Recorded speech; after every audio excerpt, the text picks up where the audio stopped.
4 days before deputies found Puckett shot dead in her burning home, she called the sheriff's office to tell them an unwanted ex-boyfriend showed up at her house again. On the call, she identifies him as Jackson Conn, the man in that mugshot you saw moments ago. Conn is charged with her murder and with setting Puckett's home on fire. He just pulled into my driveway. County did a report for me last night because he was here, not supposed to be here. And he's just pulled into my driveway again. Phone call ended once police showed up to Puckett's house. Business owners tell me they're upset because they love West Nashville, but they say with the growing homeless population, they're feeling unsafe. And I even felt unsafe out here in broad daylight when I was walking around. A homeless person jumped out of a dumpster right next to me, and we're actually seeing people going through the dumpsters right now as we speak.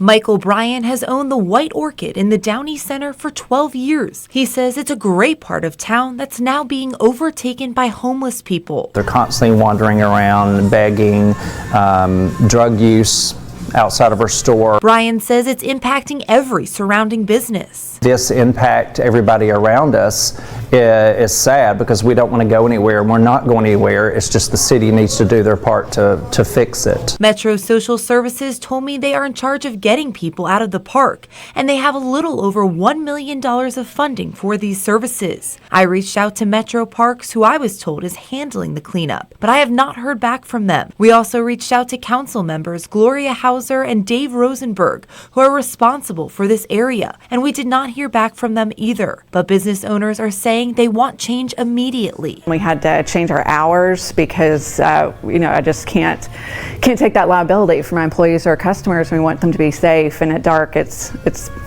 questionable. Kristen Holscher, owner of Two for Homes, says it's gotten a lot worse over the last 3 years. She emphasizes it's sad because it's a park she used to really enjoy. I would take my child on a walk at the park down to the river, and there's no way I would do that now. Bryan adds, and more importantly, it's a big safety concern. When myself and my business partner are not here, the ladies that work don't feel comfortable, and sometimes they'll lock the door just for safety issues. He says this just shouldn't be the case. The ARP plan that has already been approved will use its money to go towards renovation, sanitation, and cleanup, and cameras in the park. But business owners are wondering why nothing has improved yet. I'm here on Harding Pike in Belmead, and you can see behind me those blue lights. Those are license plate readers. Now, officers typically use those to help solve crimes, but in Nashville, it's been a heated debate for over a year now.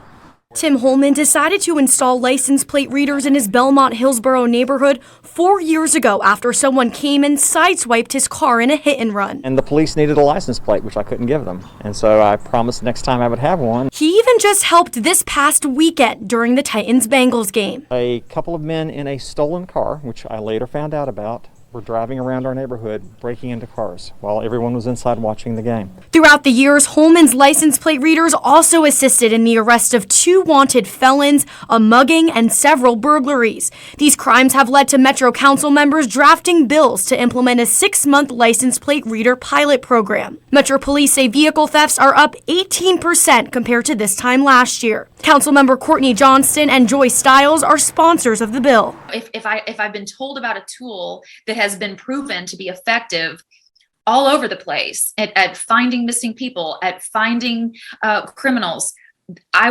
want to give this county that tool to make it safer. They both feel the bill addresses community concerns about privacy and promise consequences for officers. We're not using this to surveil people. There's also no use for facial recognition. Accountability if officers were to misuse it. If an officer was to be found misusing the equipment, they're putting their job on the line.